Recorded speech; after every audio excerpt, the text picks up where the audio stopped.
Hello, everyone, and welcome. My name is Jeremy Leffler, and I work in the Policy Office in the Division of Institution and Award Support at the National Science Foundation. And it's my pleasure to welcome you today to the second in our webinar series this year. Today, our topic is Subawards Assessment, Approval, and Monitoring. And I'm now pleased to present our speakers from the Resolution and Advanced Monitoring branch in the Division of Institution and Award Support. Hi, I'm Tamara Bowman. I'm the lead analyst for advanced monitoring in the Division of Institution and Award Support. Thank you, Tamara. And I'm Charlotte Grant Cobb. I'm the lead analyst for our audit resolution process in the Division of Institution and Award Support. Next slide, please. So our Division of Institution and Award Support is principally responsible for the post-award activities, and that includes where Tamara works and where I work, advanced monitoring and audit resolution.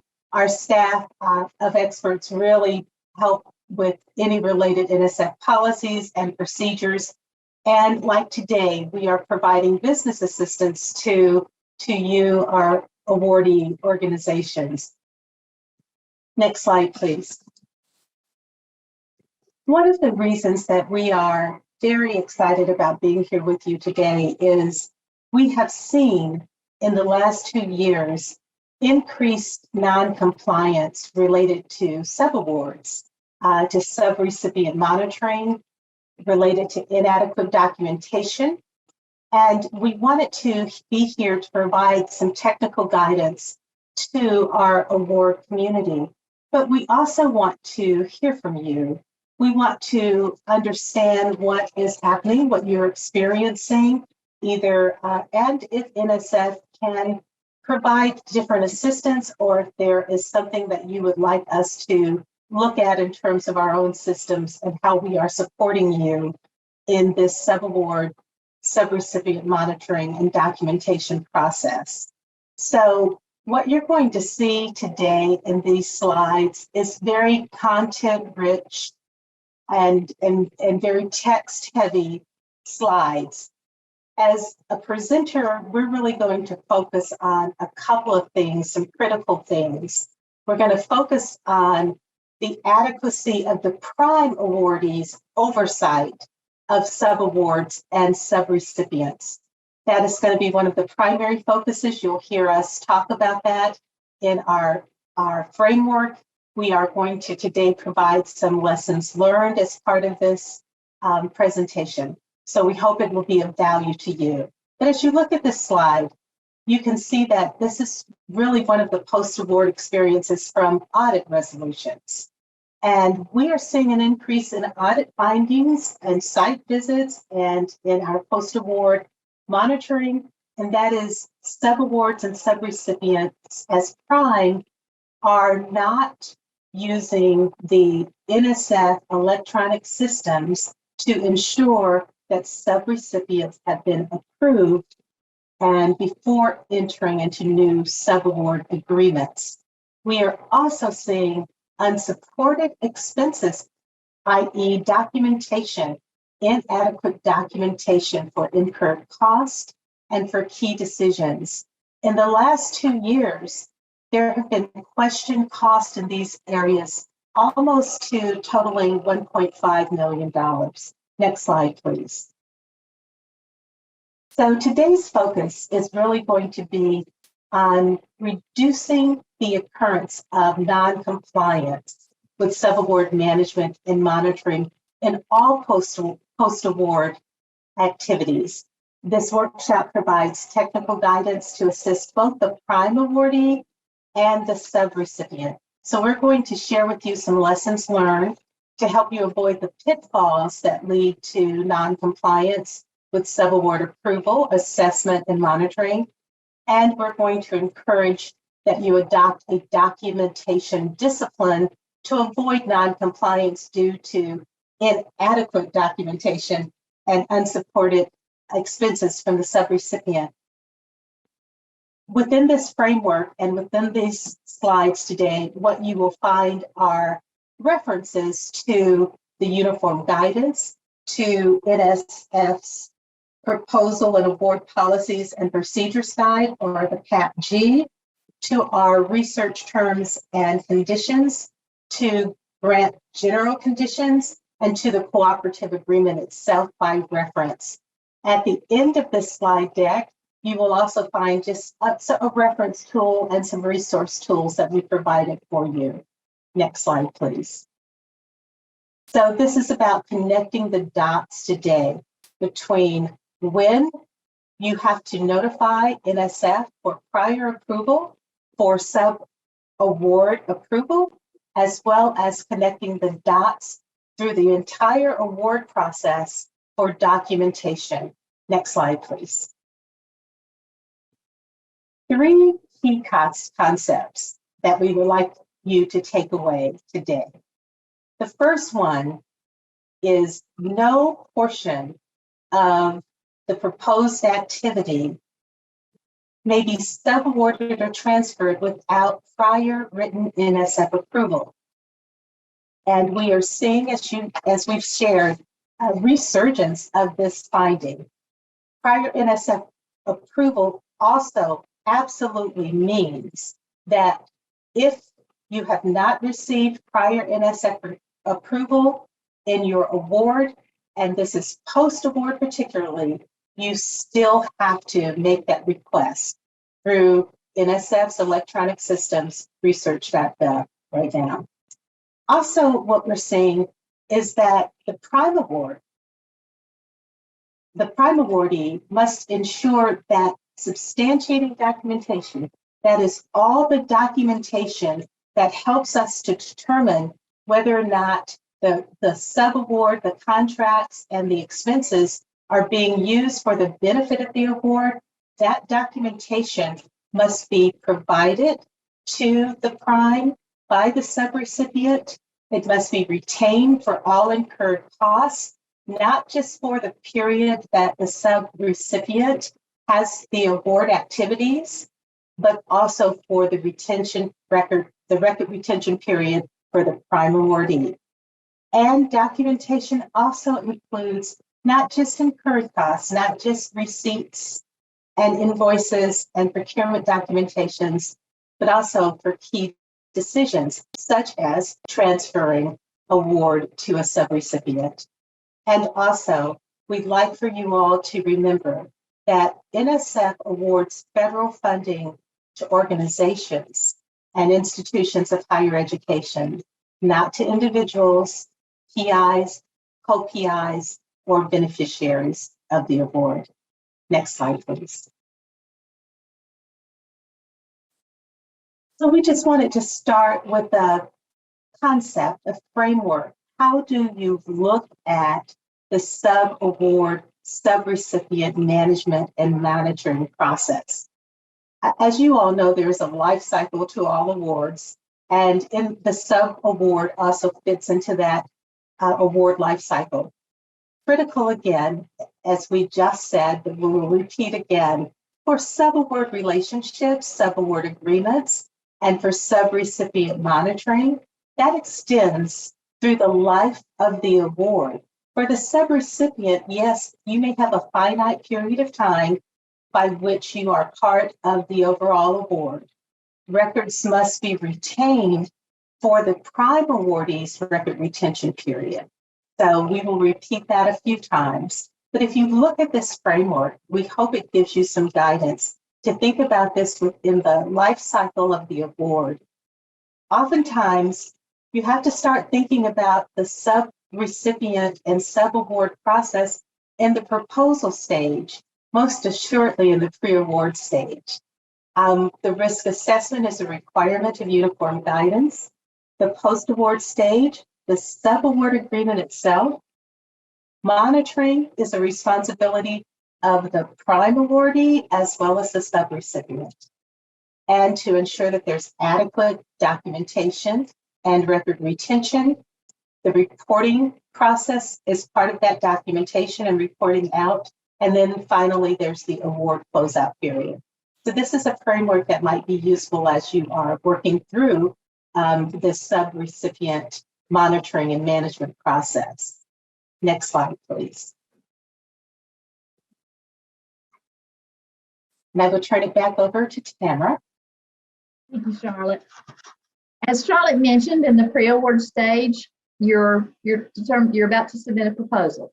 So first you have to determine, is this going to be a subaward or is it going to be a contract? And so you will look at the elements of each. A subaward is usually to someone who's going to carry out a portion of the federal project.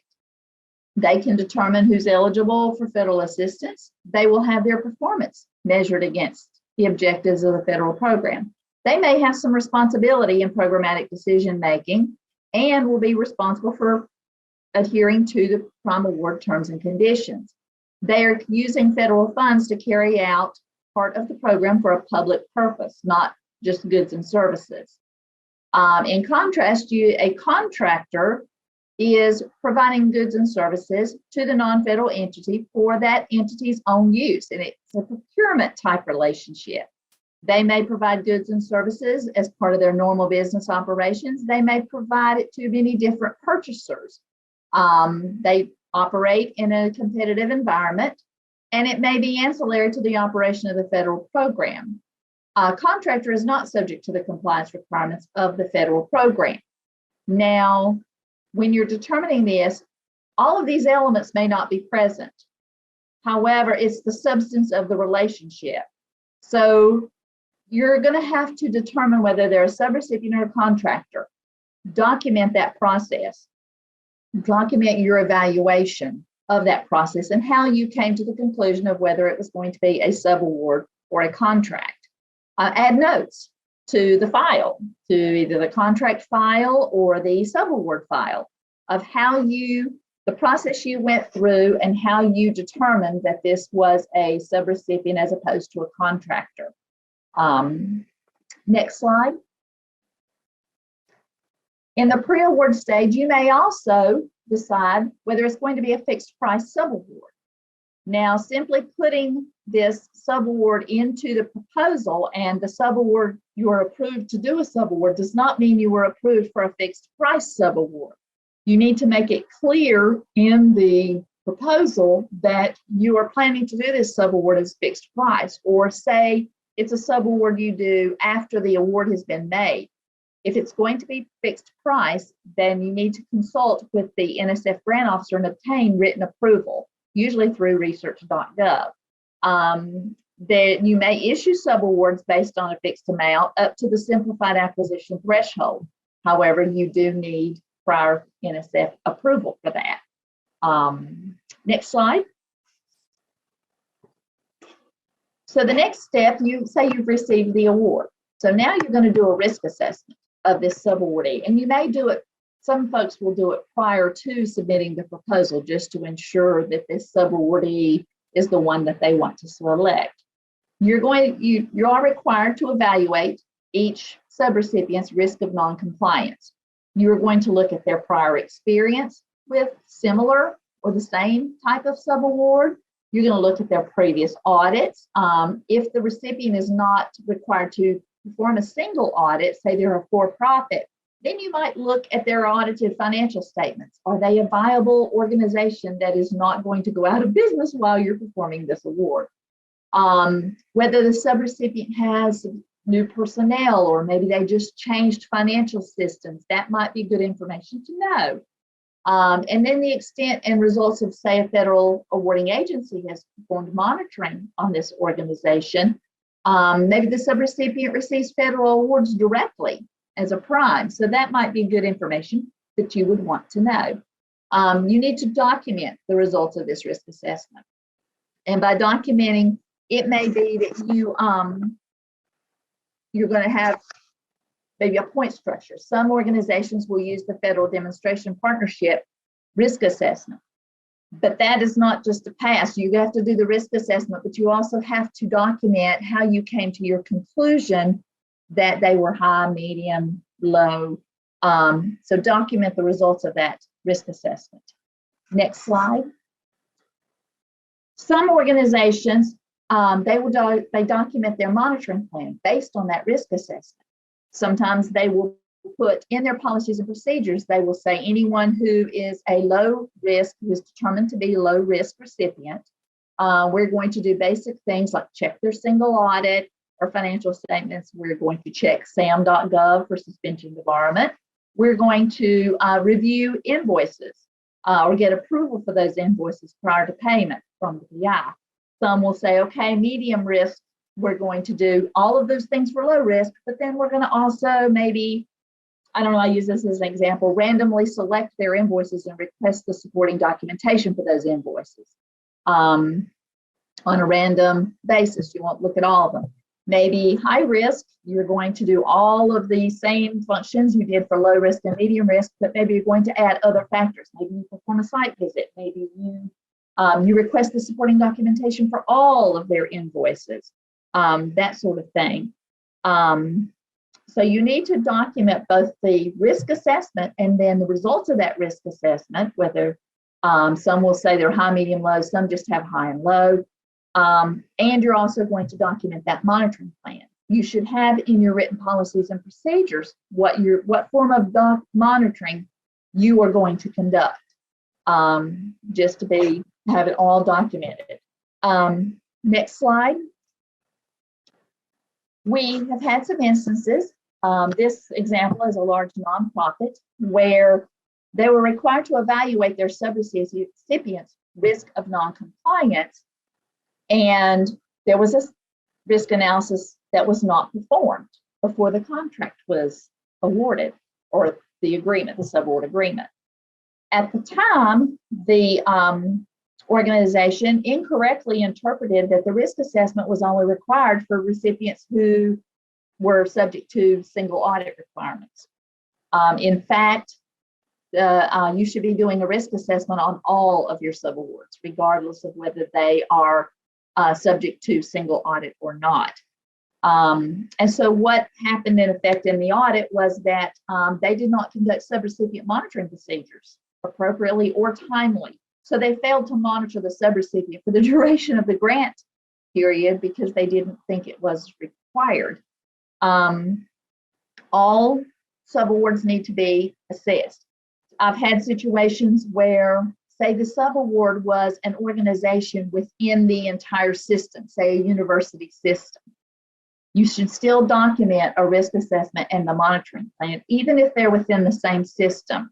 So if you're within the same system, you should have a memorandum of agreement at a minimum. But also you need to document, maybe you didn't have any audit findings in the system-wide audit, but maybe the other organization did. So you need to still look to make sure that they didn't have any audit findings, that sort of thing, and have a documented risk assessment and monitoring plan. It may be low risk because they're within the same system, but it should still be documented, and a monitoring plan should be documented. Next slide. Now, post-award. If, say, you have put a subawardee in your proposal, but the objectives changed, maybe you changed subawardee, maybe you started to award to University of Tamra, and then at the last second you decided, well, no, Tamra's not so good. So we're going to actually subaward to Charlotte University. You still have to come back and get pre-approval because the proposal said you were going to award to University of Tamra, and maybe that subaward was approved, but a subaward to Charlotte University has not been approved. So you need to go back and get approval for that. We have had situations where the PI was at one university or the co-PI, and they decided that they were going to change universities or change organizations. So what the prime organization did was they made a subaward to the new university, only they didn't come back for prior approval for that. So you must do that through NSF's electronic systems. So the award goes, as Charlotte mentioned, the award goes to the university, not to the PI. So if the PI or co-PI transfer, it's not their award. The prime responsibility is still on the prime awardee. So if you decide you're going to subaward because you want to keep that PI or co-PI, you need to come back and get prior approval from NSF.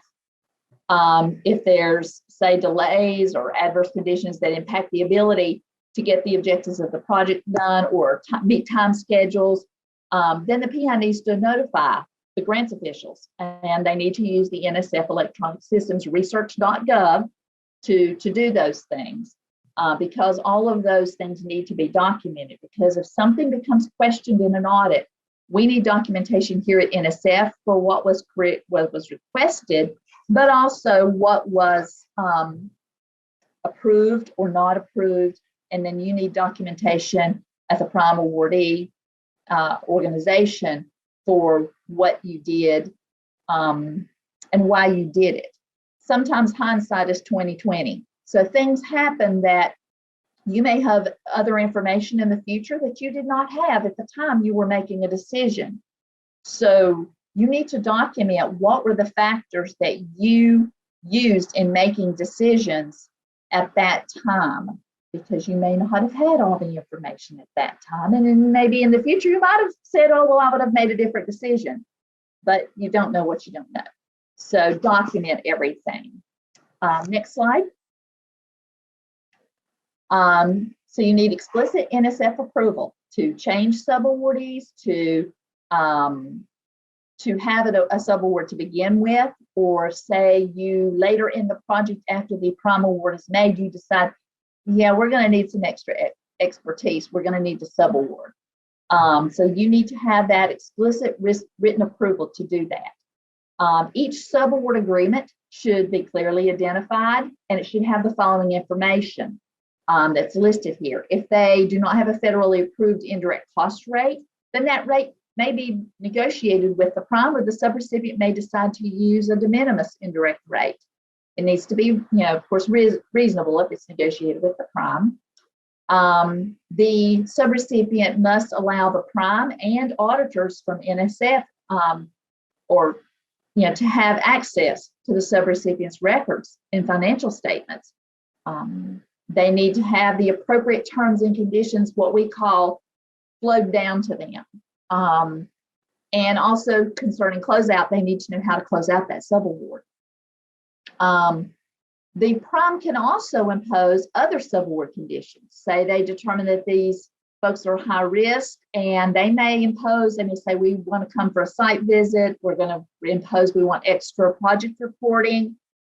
So the prime may also impose other subaward conditions just to cover any risk, to mitigate those risks.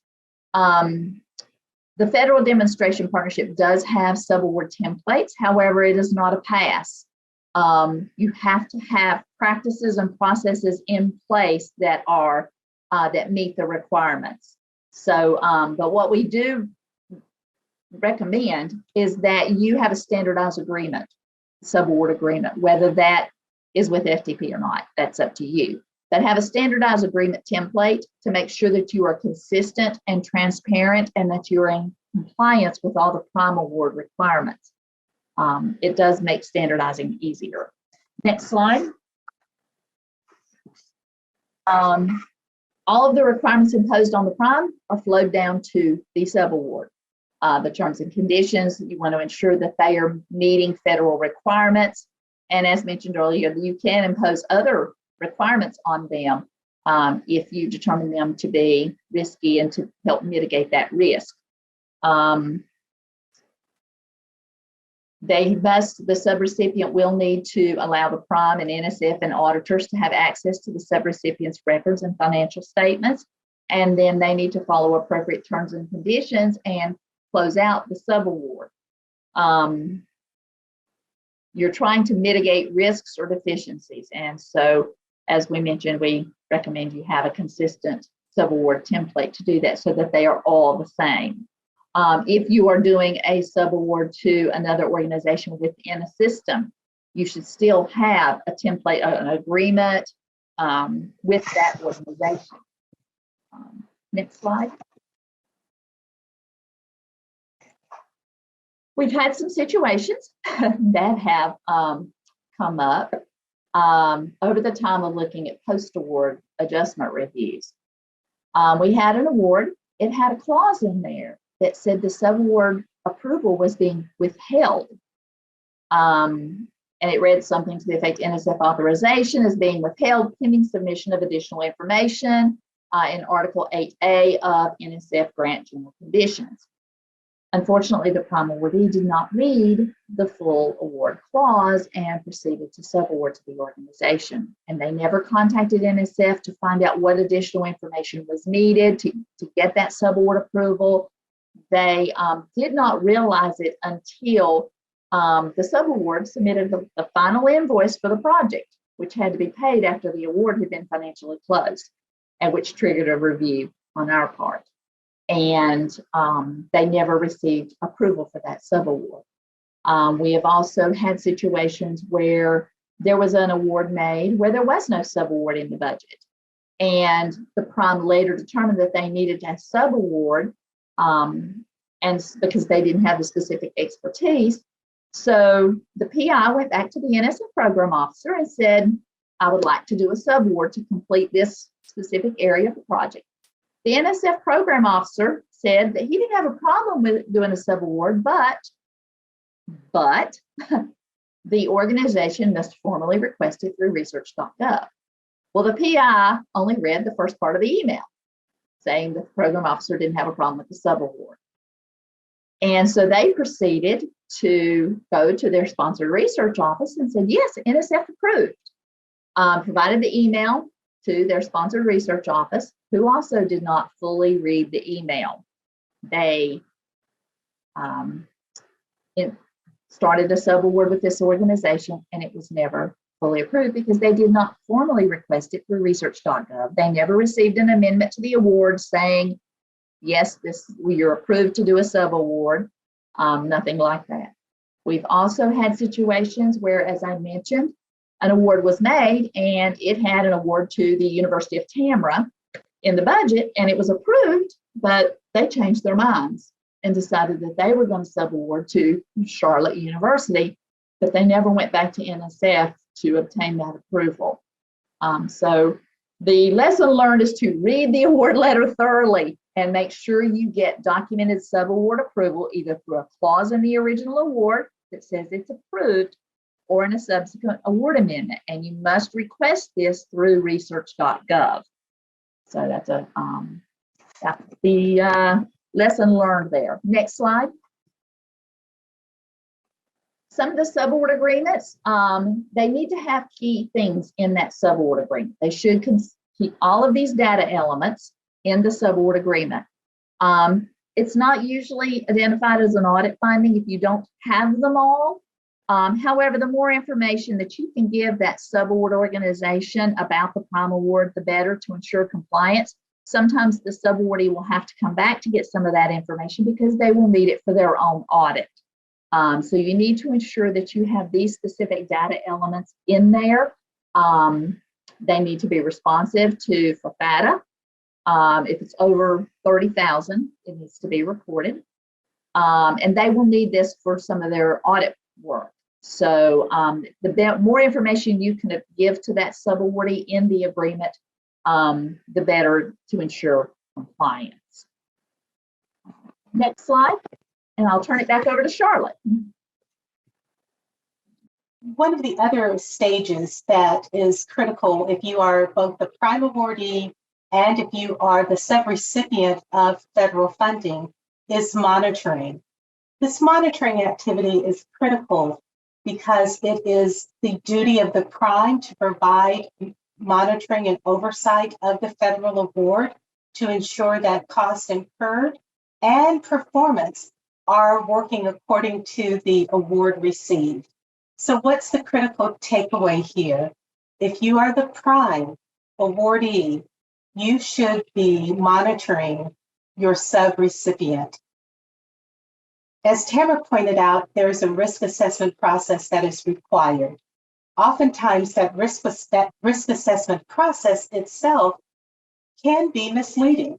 For example, if your risk assessment process gave a low score to indicate that this particular subrecipient did not require a lot of oversight, maybe no site visits according to your policies and procedures, but you had observed maybe a slowing down of invoicing, perhaps late reporting.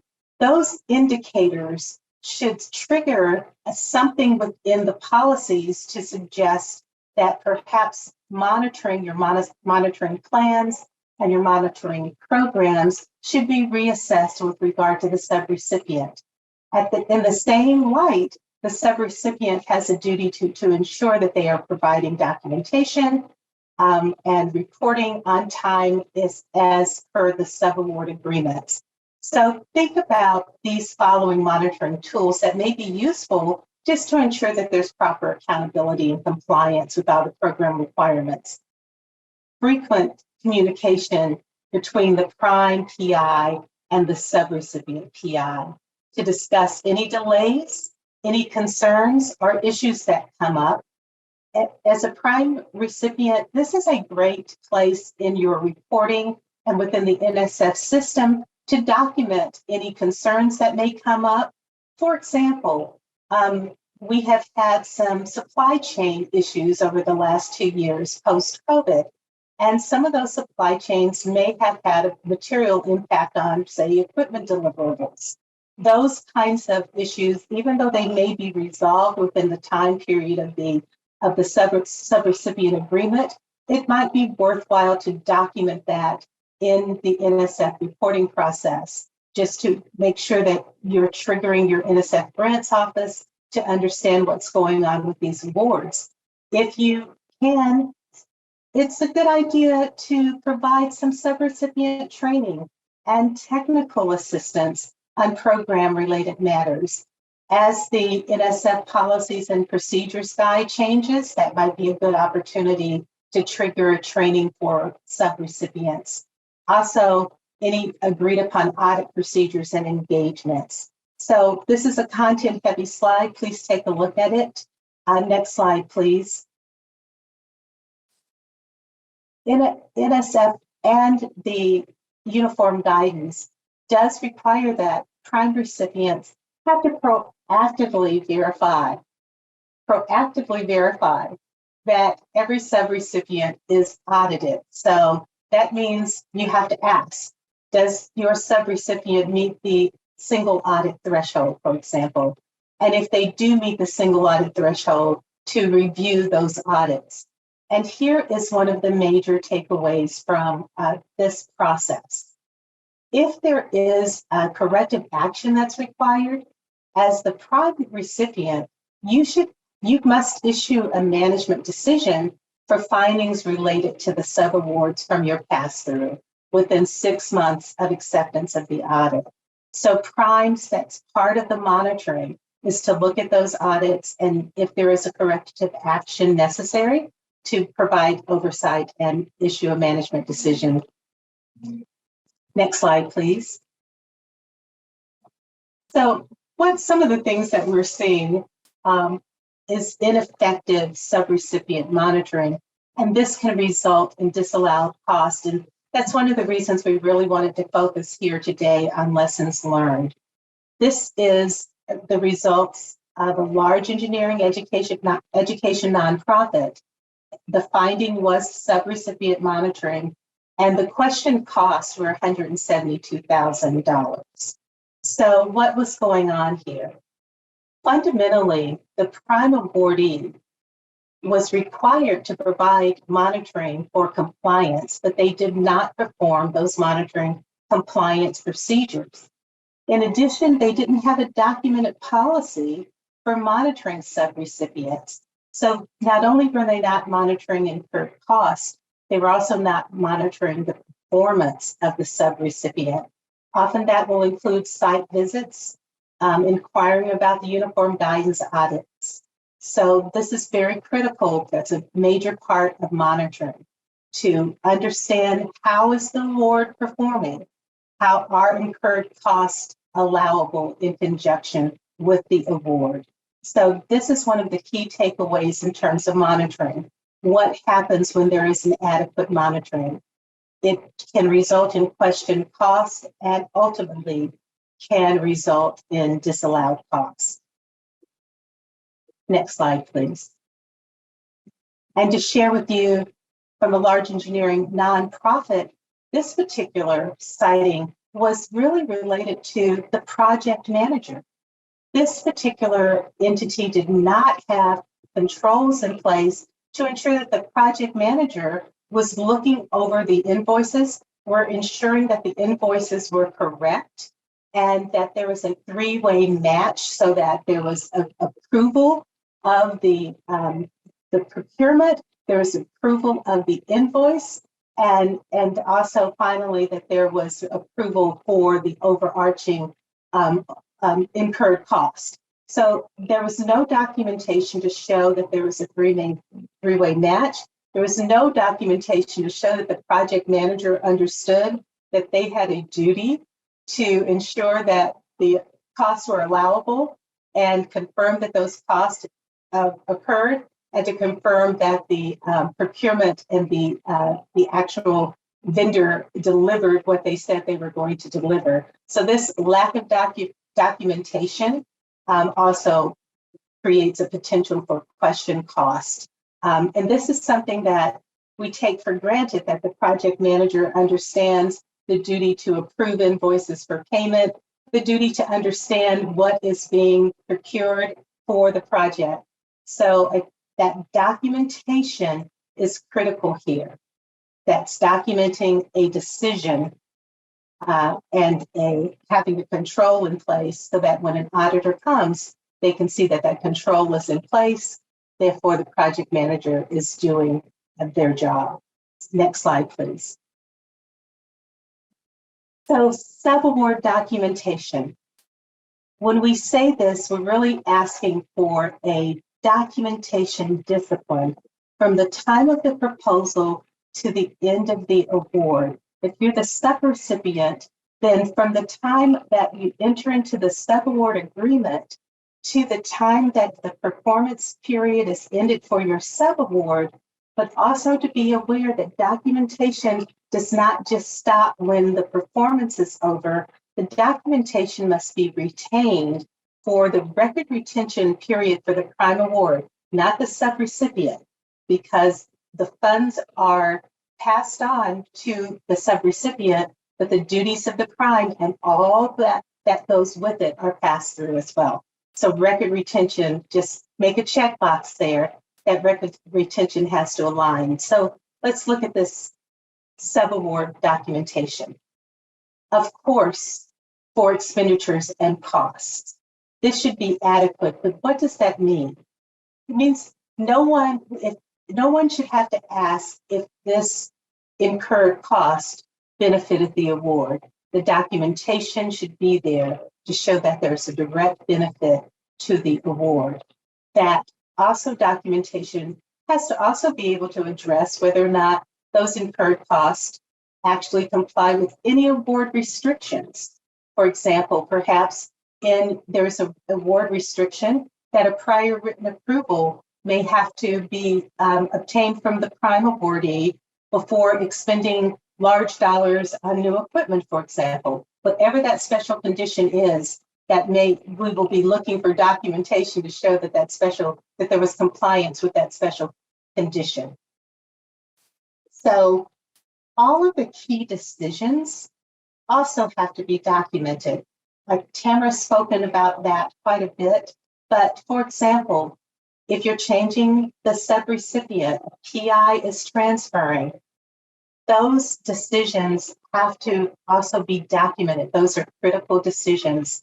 Executed contract documents, having a sub-award agreement in place, as some standardized agreements really go a long way into this documentation discipline. Also, any conversations and email exchanges that you have with NSF, with the NSF office, all of those prior approval exchanges, your work through research.gov, all of that is part of the documentation process.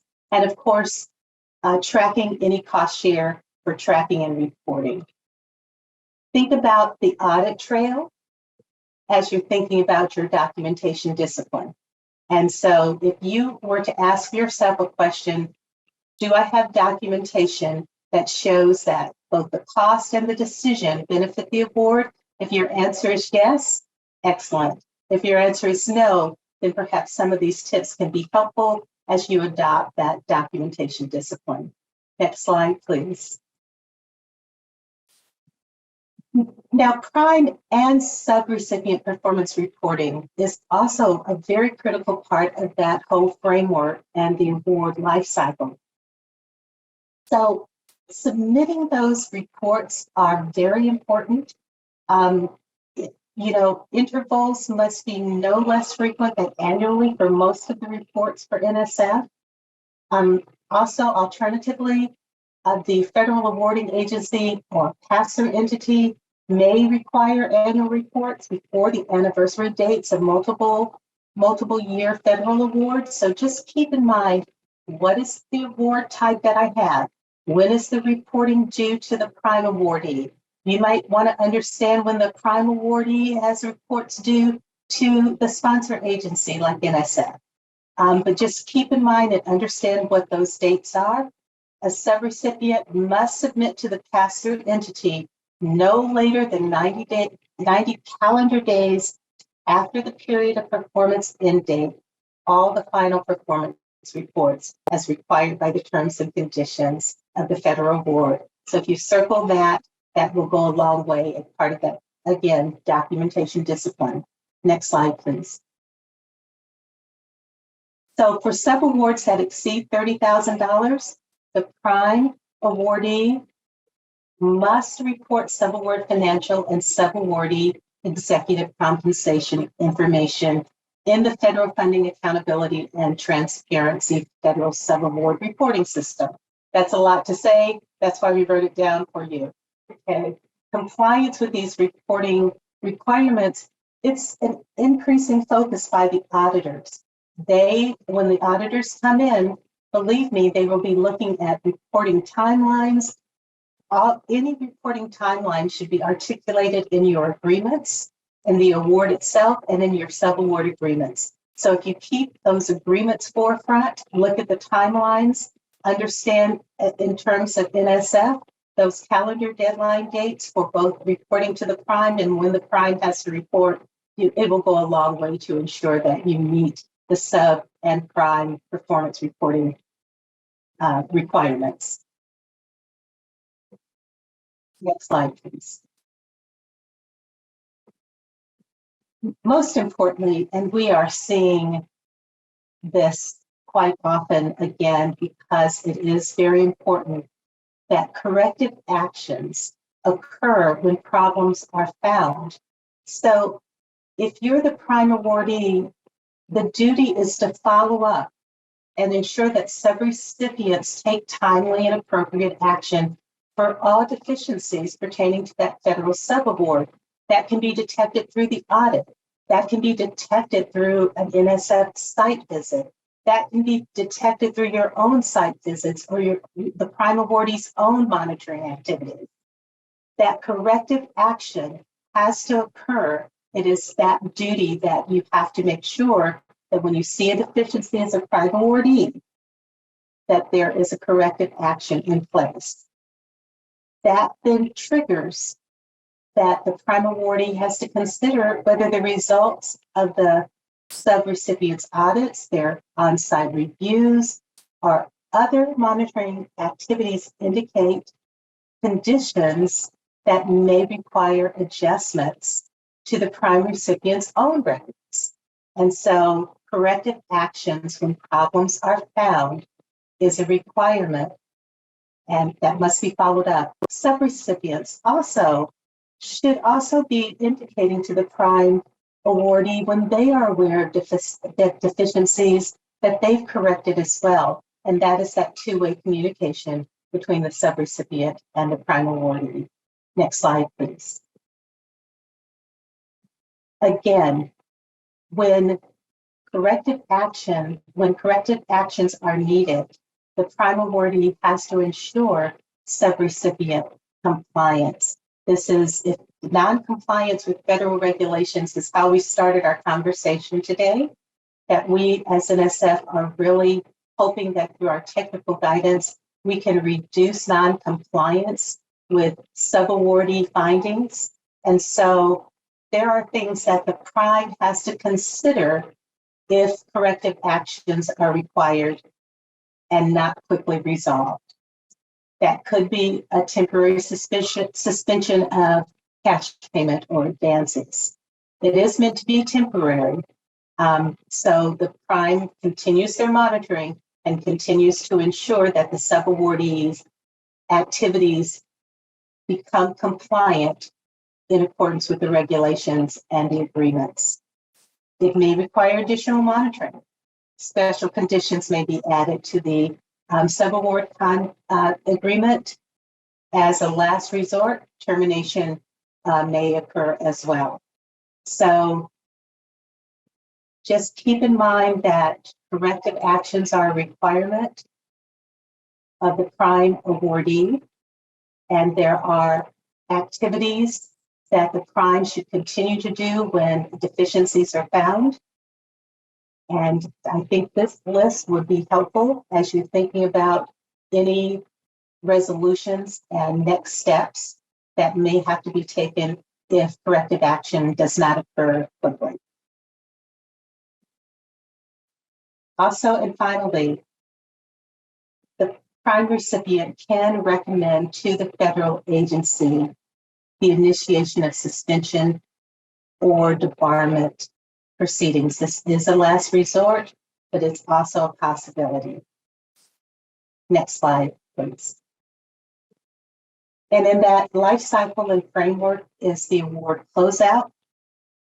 As the prime awardee, you should have a formal documented closeout procedures. As you going through your procedures and your policies, just think about verification that the programmatic obligations, the financial obligations, and all the required reporting have been completed. The subaward file is fully updated so that future reviewers and auditors can locate things. Remember that uniform guidance stipulates that the prime awardee has 120 days to financially close out the prime award and provide final reporting to NSF. The subrecipient only has 90 days to close the subaward. Next slide, please. So to recap our workshop today, we just wanted to go through with you some key concepts for the review. First, we hope that we have conveyed to you that NSF takes seriously compliance with its terms and conditions. So requests for prior approval must be submitted through NSF's electronic system, currently research.gov. This is a critical element. It is part of the NSF terms and conditions. It must be adhered to. Auditors do look for compliance with this. Auditors do test for compliance. When a finding is made, NSF will sustain that finding. Secondly, we encourage you to adopt a documentation discipline from the proposal stage, through the pre-award stage, through the post-award stage, to the award closeout. Why? Because documentation not only ensures that or documents and substantiates compliance for the performance of the award as well as the incurred costs, documentation is also very informative to both the subrecipient and to the prime awardee.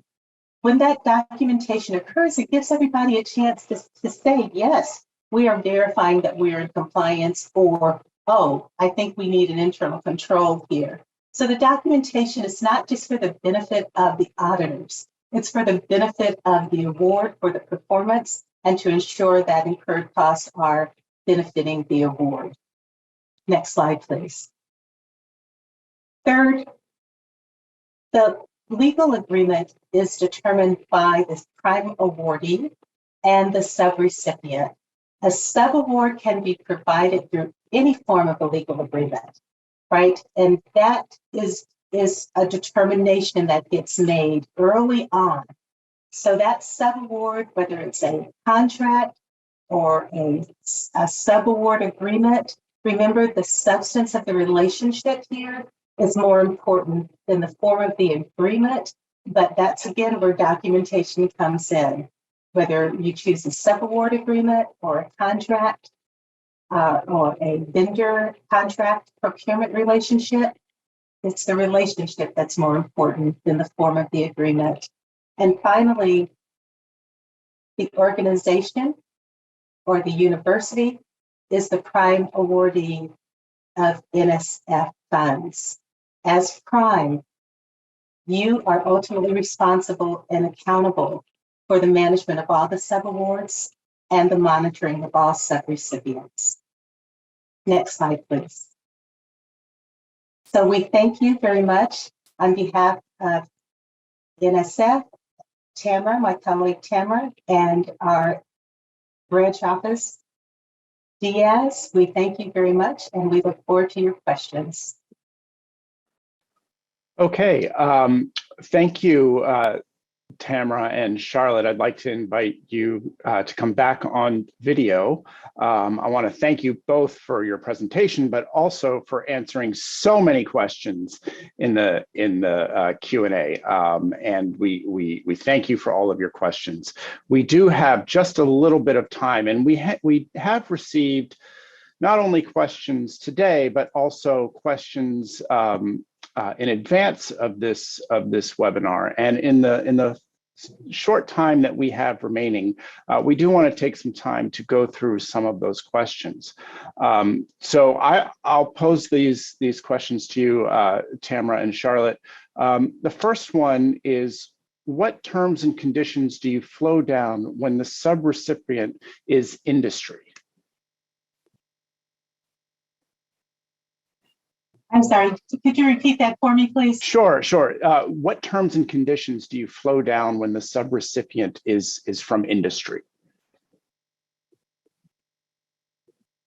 I think the terms and conditions of the prime award are the terms and conditions of the prime award. They would flow down to any subawardee. The only difference you may have with industry is that if they are a for-profit institution, they may not be required to perform a single audit.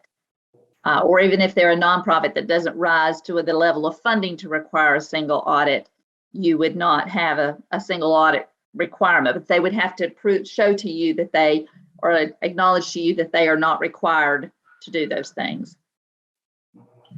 Okay, Charlotte, did you want to mention something? I'm sorry. No. Okay. If the subaward PI switches institutions and they transfer agreement to the new institution, how do they charge indirect costs again on the new institution? Can you talk a little bit about how that works? So the indirect costs are negotiated. The negotiated rates for the new institution apply with the new subaward, and that gets approved at that. Remember, if it's post-award, it still has to go through the prior approval process. I just wanted to emphasize that again. But also those negotiated rates at the subrecipient institution apply. Okay, thank you. And the next question is asking if a risk assessment is needed at the proposal submission stage. I think that if you're going to enter into an agreement with somebody, or you're putting them in your proposal, then I would think you would kind of want to know how risky they are before you go down that road. You don't want to submit them with your proposal and then they are approved as your subawardee, and then you find out, well, we have a little problem and may not be able to subaward to them. I don't think it needs to be as in-depth, but definitely once you receive the award and you are moving forward with the award and you determine that you're going to subaward to that institution, then you definitely at that point need to have a risk assessment.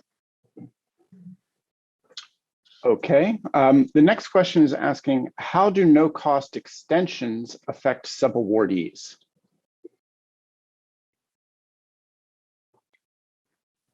So that is, go ahead, Charlotte, I'm sorry. Oh, the no-cost extension applies to the prime awardee. And so if that, I would just leave it there. Okay. I saw a question come in to the Q&A towards the end, and the question is saying, if we are part of a collaborative proposal, do we need to be concerned with compliance of the other collaborative partners? So I would answer that by saying really be cautious, because all components of the collaborative proposal must meet any established deadline, and failure to do so can result in the entire collaborative proposal being returned. So I would say, as a collaborative, you must be aware that all parts of that collaborative proposal must be adhered to. Okay, and then we got a lot of questions, first of all, asking if these slides will be available, and yes, they are, and we've put that information into the chat. If someone was looking to learn more about these policies and processes that you've talked about today, what's the best place for them to go?